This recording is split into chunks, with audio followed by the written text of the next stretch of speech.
Assalamualaikum warahmatullahi wabarakatuh. Dalam hati kita cuma ada satu hal yang harus kita cintai, yaitu Allah wa Rasul. Lalu di manakah diri kita mesti dicintai? Karena diri kita kalau tanpa mencintai Allah dan Rasul, maka kita bukanlah siapa-siapa. Karena di dalam Al-Quranul Karim, Bismillahirrahmanirrahim.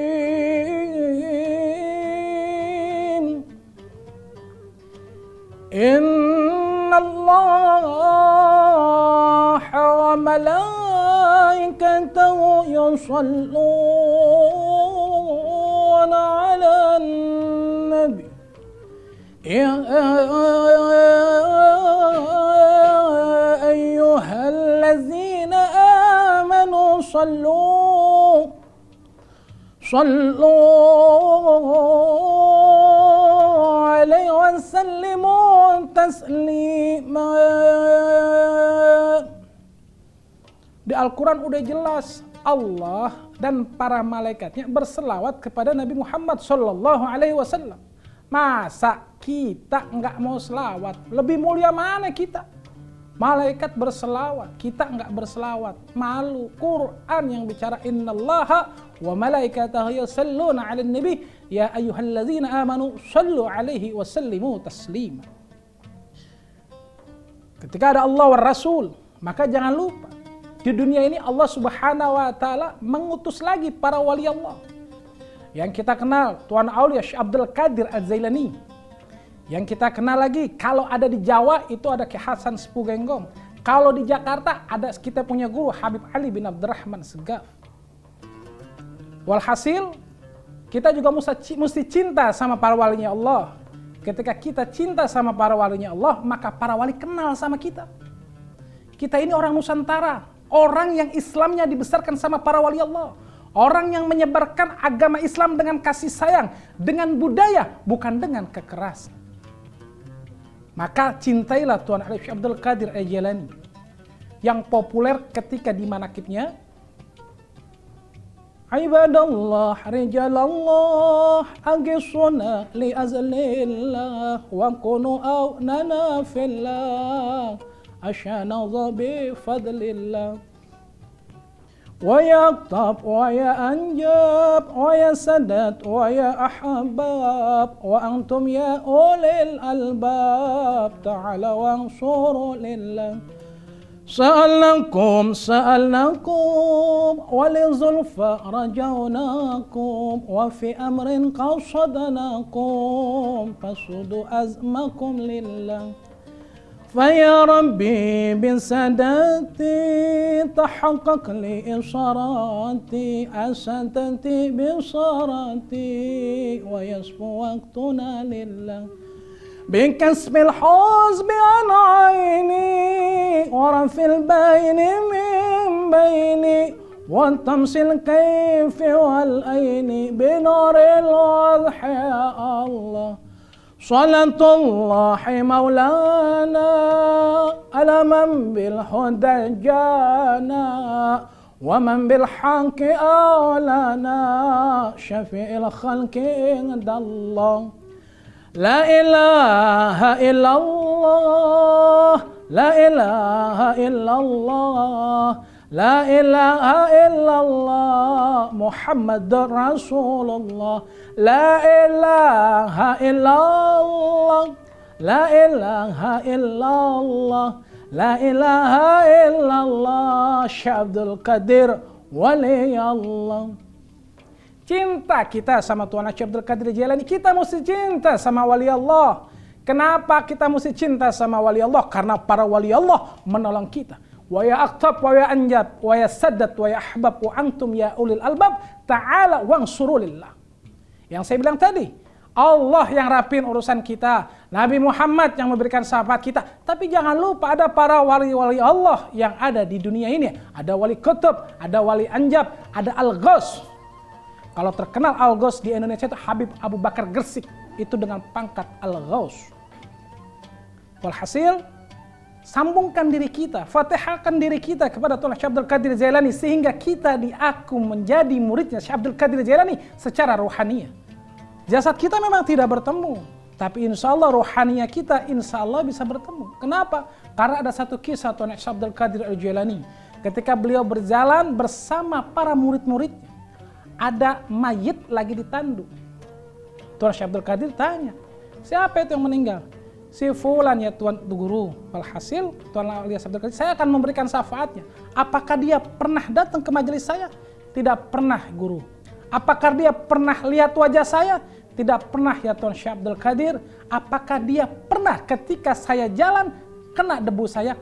Kemungkinan besar ketika Tuan Syekh Abdul Qadir Az-Zailani, dia kena debunya Tuan Syekh Abdul Qadir Zailani. Lalu apa kata Tuan Syekh Abdul Qadir Zailani? Maka aku memberikan syafaatku kepada si mayit itu dengan berkat debu yang menempel di tubuhnya. Allah, itu baru debunya Tuan Syekh Abdul Qadir Zailani bisa mensyafaati si mayit. Bagaimana ketika kita cinta kepada Tuan Syekh Abdul Qadir Jailani? Syafaatnya kita yang kita butuhkan adalah syafaat di dunia dan syafaat di akhirat. Itu Tuan Syekh Abdul Qadir Jailani. Ada lagi. Kenapa kita bahas tentang para wali Allah? Biar kita tahu siapa idola kita. Idola kita cuma Rasulullah. Siapa idola kita selanjutnya? Para wali-wali Allah. Ada di Yaman. Itu Syekh Abdul Qadir Jailani. Sekarang kita bahas di Yaman sebelum kita bahas di Nusantara, yaitu Indonesia Raya. Walhasil ketika ada di Yaman ada satu wali. Orang bilang agak majedub, tapi sepuh. Ketika azan berkumandang, Allahu Akbar, Allahu Akbar, Allahu Akbar, Allahu Akbar. Walhasil yang sepuh nggak ada yang datang. Semuanya golongan muda. Orang sepuh ini biasanya sebelum azan berkumandang sama anak muda di Yaman, ini digodain. Karena apa? Karena kelihatan pakaiannya enggak seperti orang soleh. Enggak pakai gamis, enggak pakai kain sarung. Pokoknya pakaian seperti orang biasanya. Satu lagi, sarung identik dengan Nusantara. Ya. Nah, walhasil ketika pas jadi imam nggak ada nih. Bagaimana hukum menentukan imam? Mesti yang sepuh.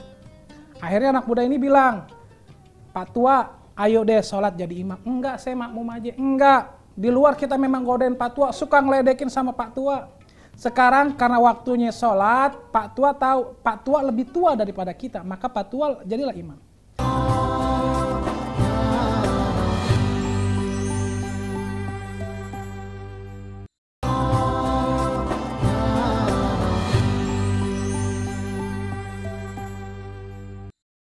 Seorang tua ini jadi imam. Walhasil ketika jadi imam maghrib, semua jamaah udah rapi, udah cakep. Pak tua ini takbir, Allahu Akbar. Bismillahirrahmanirrahim. Alhamdulillahi rabbil alamin. Pas waladhdallin, semua jamaah bilang amin.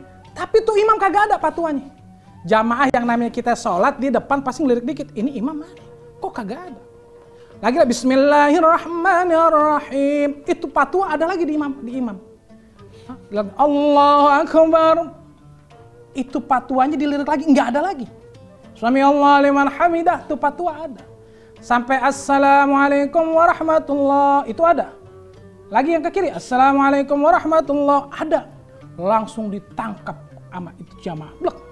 Patua, kita mau tanya. Ketika Pak Tua tadi salat, imam waktu sujud itu Pak Tua kemana? Kok nggak ada? Suaranya doang. Kata Pak Tua ada? Enggak, kita lihat semua. Walhasil ternyata Pak Tua itu tangannya basah. Pak Tua ini ternyata habis nolongin orang kelep di lautan. Walhasil kalau karena kalian sudah tahu, itulah saya sebenarnya. Ternyata orang tua ini adalah wali Allah. Akhirnya orang tua ini pulang. Lalu berdoa, ya Allah, kewalian saya udah diketahuin sama jamaah. Saya minta mati aja ya Allah. Walhasil meninggallah nih orang tua. Dan tadi anak muda tadi mereka merasa bersalah. Mereka bertobat kepada Allah. Kenapa? Karena sudah memandang orang tua ini bukan seperti wali Allah. Karena karomahnya baru dilihatin ketika dalam keadaan sholat. Nah, dari situ kita mengambil pelajaran. Jangan pernah menilai seseorang dari pakaiannya. Boleh jadi dia tidak memakai putih-putih atau gamis, tapi dia adalah kekasihnya Allah. Bisa jadi dia adalah wali Allah. Belum tentu yang kita rapi ini kita walinya Allah. Tapi insya Allah karena kita mengikuti tarekahnya para guru kita, insya Allah yang penting kita selamat dunia akhirat. Karena kehidupan dunia hanya ada alam kandungan, lahir, kehidupan nyata, lalu mati. Tapi ketika kita sudah mati, itu masih panjang sampai jembatan Shiratal Mustaqim. Saya ingat apa kata guru saya Sayyidul Walid Habib Ali bin Abdurrahman Asgab. Sesungguhnya jembatan Shiratal Mustaqim itu bisa lebih besar daripada tol Jagorawi, bisa lebih kecil daripada rambut. Tergantung seberapa banyak kita berselawat kepada Rasulullah Sallallahu Alaihi Wasallam. Dan saya ingat beliau itu mengajarkan kepada kita murid-muridnya, beliau bilang, baca, laqad ja'akum rasulun min anfusikum azizun 'alaihi ma anittum harisun 'alaikum bil mu'minina ra'ufur rahim. Fa'in tawallaw faqul hasbiyallahu la ilaha illa huwa alaihi tawakkaltu wa huwa rabbul arsyil azim. Kenapa saya tanya, kenapa lihat kita mesti baca ini? Beliau bilang, antum baca ini setelah sholat minimal 3. Cakepnya 7, subuh 7, maghrib 7. Fungsinya apa? Insya Allah itu bisa memperpanjang kita punya umur. Kalau kita baca subuh, nembus sampai maghrib, dari maghrib nembus sampai subuh. Apalagi fadilahnya, yang namanya kita orang bodoh, pasti kita mengerjakan sesuatu itu minta fadilah, minta keutamaan, minta hadiah, minta cuan, pasti. Lalu beliau bilang, siapa yang baca itu surah At-Taubah terakhir, maka kamu akan dipeluk sama Rasulullah Sallallahu Alaihi Wasallam. Itu poin terpenting, kita dipeluk sama Rasulullah Sallallahu Alaihi Wasallam. Karena kalau kita udah dipeluk selamat, maka kita insya Allah akan bisa melewati jembatan Shiratal Mustaqim. Itu wali Allah yang ada di atas. Ada wali Allah yang di Jawi. Tepatnya ada di kota Probolinggo atau kabupaten sekarang tepatnya. Namanya Kiai Hasan Genggo. Beliau seorang wali yang bisa bicara sama binatang. Ada satu kisah ini bukan kisah khayalan tapi nyata karena ada narasumber. Bedanya ketika kita bicara sama orang yang tidak pencinta wali, dia bilang ini cerita karangan. Kenapa? Karena otak. Karena pola pikirnya sudah terlalu sempit memandang keagungan Allah. Sudah terbukti Nabi Allah Sulaiman bisa bicara sama binatang. Hampir semua para nabi, apalagi Nabi Rasulullah SAW pasti bisa bicara sama binatang. Itu sudah ada di Al-Quran. Apalagi juga walinya Allah. Kenapa? Walinya Allah ini adalah penerusnya Rasulullah SAW. Jadi satu kisah Kiai Hasan Sepuh Genggong naik delman. Dulu andong ya namanya. Ada satu binatang yang kita sebut namanya semut. Ini semut nangis. Lah kita mana bisa lihat air matanya semut. Lalu Kiai Sepuh bilang begini Kiai Hasan. Cong, itu kepada dokarnya, kepada kepada yang bawa kuda. Saya Kiai, maksudnya saya itu iya Kiai. Balik lagi ke kampung tadi, ke Keraksan misalnya. Kenapa ya ini ada semut nangis? Kesian dia ketinggalan sama rombongannya. Itu si supir andong bilang, yang bawa kereta, yang bawa kuda. Hah? Emangnya bisa ngomong nih semut? Kan begitu. Akhirnya saya Kiai, karena orang dulu adalah sami'na wa ata'na sama gue. Dibawalah ini akhirnya semut ke kota yang sebelumnya. Ini semut, kalau kita lihat semut, petes saya juga mati, kagak peduli. Ini Kiai, ini ulama, wali Allah. Beliau bisa dengar tuh suara semut, yang kita lihat dagingnya aja kagak ada kalau kita makan. Walhasil dibawa ini semut, ditaruh lagi tuh semut di tempat pas dilihat itu ada rombongan para semut, ditaruh sama Kiai Hasan Sepuh. Itu wali yang ada di Jawi. Masih banyak lagi para wali, kita ada Kiai Hasyim Asy'ari, masih banyak para wali Allah. Ya, makanya kita harus mencintai para wali Allah. Kita bisa bersilaturahim kepada wali Allah, baik yang masih hidup maupun yang sudah meninggal. Kata guru saya, almarhum, beliau dimakamkan di sebelahnya Habib Kuncung Kalibata. Di sebelahnya Habib Munjir, Habib Ali bin Abdurrahman Segaf. Kalau memang kita menziarahi wali yang hidup agak susah, ziarahi wali yang sudah meninggal. Karena sesungguhnya para wali Allah itu tidak meninggal. Para wali Allah itu ada. Itu mutlak.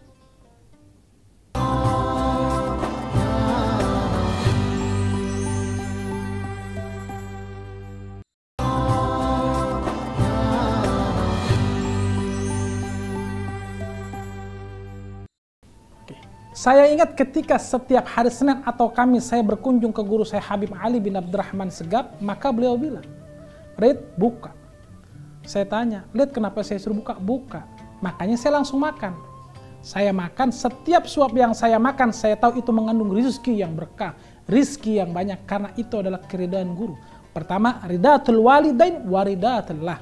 Lalu yang saya kejar adalah ridhonya guru. Karena punya ilmu tanpa kita yang namanya kita tidak menghadam kepada guru, ilmu kita tidak akan menjadi apa-apa. Saya makan, lalu saya telaah, kan saya puasa, kenapa saya mesti batal? Walhasil saya baru ingat, siapa orang yang duduk dengan wali Allah, maka pahalanya melebihi daripada 1000 hari dia puasa. Pahalanya melebihi daripada 1000 orang dia menjenguk orang sakit. Pahalanya kita duduk sama wali Allah. Pahalanya melebihi daripada 1000 rakaat salat sunnah. Siapa yang duduk sama orang wali, pahalanya melebihi daripada kita mengubur 1000 orang kaum muslimin. Bisa dibayangkan, salat sunnah tahajud 2 rakaat aja udah capek kita. Apalagi ini 1000. Makanya saya baru tahu ketika kita duduk sama orang wali, pahalanya luar biasa. Makanya saya sengaja ke sana datangnya Senin sama Kamis. Kenapa? Biar saya disuruh buka puasa. Itu cerita lucunya. Walhasil, saya punya guru Habib Ali bin Abdurrahman Asgaf, punya guru. Disebut doanya secepat kilat. Siapa itu? Yaitu Habib Soleh Tanggul yang ada di Jember. Doanya ini terkenal, beliau adalah doanya secepat kilat. Walhasil, ketika ada berapapun jamaah yang berkunjung ke rumahnya, itu semua makanan yang dihidangkannya masih hangat. Dimakan sama tamunya hangat. Pertanyaannya ketika dibuka tuh dapur nggak ada orang. Lalu dari mana itu makanannya? Itu makanan dari langit. Jangan pernah kita berpikir pakai logika, karena logika kita tidak akan pernah sampai. Apa mungkin Habib Soleh itu makanannya dari langit? Baru makanan, bro. Ada yang lebih luar biasa. Bukti Nabi Isa lahir tanpa bapak. Apa mungkin? Enggak mungkin kalau kita pakai logika. Tapi kalau kita pakai iman wa yakin, maka kita percaya bahwasanya Nabi Isa lahir tanpa abah. Nabi Adam lebih luar biasa lagi, lahir tanpa bapak dan ibu. Itu cuma makanan. Nah, makanya janganlah kita mengkerdilkan otak kita. Buka mindset kita, Allah itu kuasa makhluk, tidak. Nyebrang lagi kita ke Pasuruan, banyak para wali Allah yang kita kenal dengan Kiai Hamid Pasuruan. Beliau bisa tahu siapa para wali yang ada di Jawa. Kiai Hamid Pasuruan ini wali yang Masya Allah. Beliau mengetahui kewalian seseorang. Ada wali yang di Jawa Tengah. Agak majeduk, beliau bilang itu wali. Jadi pangkat setiap wali itu masing-masing itu punya keistimewaan. Saya ingat kata Habibana Habib Lutfi bin Yahya. Beliau bilang, setiap wali punya keistimewaan sendiri. Yang para wali satu dengan yang lainnya tidak mengetahui. Kenapa? Itulah kekuasaan Allah. Sehingga para wali memegang amanat dengan Masya Allah. Dari kesimpulan yang kita bahas tadi adalah, di Indonesia ini masuknya agama Islam dengan kasih sayang. Digaris bawahi, Islam masuk Indonesia dengan kasih sayang, dengan kebaikan, dengan kelembutan, bukan dengan pukulan, bukan dengan ancaman. Karena apa? Islam agama rahmatan alamin, Islam agama lembut, Islam agama dari dalam hati. Karena orang Islam berpikir untuk menentukan arahnya kemana. Bukan dengan lisan, tapi dengan ruhnya, dengan hatinya. Terbukti berhasilnya Syekh Syarif Hidayatullah Sunan Gunung Jati mengislamkan Cirebon dengan kasih sayang. Terbukti dengan Sunan Kalijogo, Sunan Kudus, Sunan Bonang, Sunan Giri, Sunan Muria, Sunan Derajat, Syekh Maulana Malik Ibrahim, Syekh Maulana Iskat, serta Maulana Ampel. Beliau menyebarkan agama Islam dengan penuh kasih sayang, dengan penuh budaya. Maka, walaupun mereka sudah meninggal katanya, tapi mereka bisa memberikan rizki kepada sekelilingnya. Kita boleh lihat, di magamnya Cirebon, itu pasti banyak yang jualan. Itu berkahnya daripada satu wali. Di mana kita lihat di Ampel, pedagangnya banyak, berarti yang hidup memberikan rizki. Yang mati memberikan rizki kepada yang hidup. Jadi kita ini yang hidup, apalagi kita yang hidup, mesti bisa memberikan rizki kepada yang lain. Walhasil, Kita mesti mengikuti para aulia, kita ngikutin tarekahnya beliau, torekohnya para wali Allah. Dan untuk menutup, kita tutup dengan doa. Jangan lupa kalau doa tutup dengan selawat. Siapa yang berselawat maka doanya sampai ke atas langit. Dan jangan lupa, siapa doanya yang mau dikabul, maka doakan kedua orang tua kita. Yuk jamaah tinggal mengaminkan dari jauh, insya Allah doanya diijabah. Yang belum dapat jodoh, biar cepat dapat jodoh. Yang belum punya anak, biar cepat punya anak. Tapi jangan lupa, yang bujangan jangan pengen punya anak, karena dia belum nikah. Nikah dulu baru punya anak. Itu prinsipnya. Bismillahirrahmanirrahim. Allahumma sholli ala Sayyidina Muhammad wa ala ali Sayyidina Muhammad. Rabbi gfirli wali walidayya warhamhuma kama rabbayana shaghira. Rabbi la tazarni fardan wa anta khairul warisin. Bismillahi ala nafsi wa mali wa ahli. Rabbana hablana min azwajina wa dzurriyyatina qurrata muttaqina imama. Rabbana atina fid dunya hasanah wa fil akhirati hasanah wa qina adzabannar. Wa sallallahu ala sayyidina Muhammad nabil ummi wa ala alihi wa sahbihi wa barik wa sallam walhamdulillahi rabbil alamin.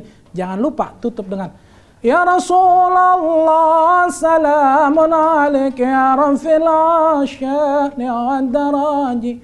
Ya Rasulullah salamun alaik ya rafil asyani wad daraji. Ya Rasulullah salamun alaik ya rafil asyani wad daraji. Apa yang saya baca terakhir itu yang dibaca sama guru saya. Karena saya tidak berani mengeluarkan statement tanpa saya lihat atau tanpa saya dengar siapa yang bicara. Jadi ingat, ketika kau bicara, ingat siapa yang berbicara. Syukran kasir. Assalamualaikum.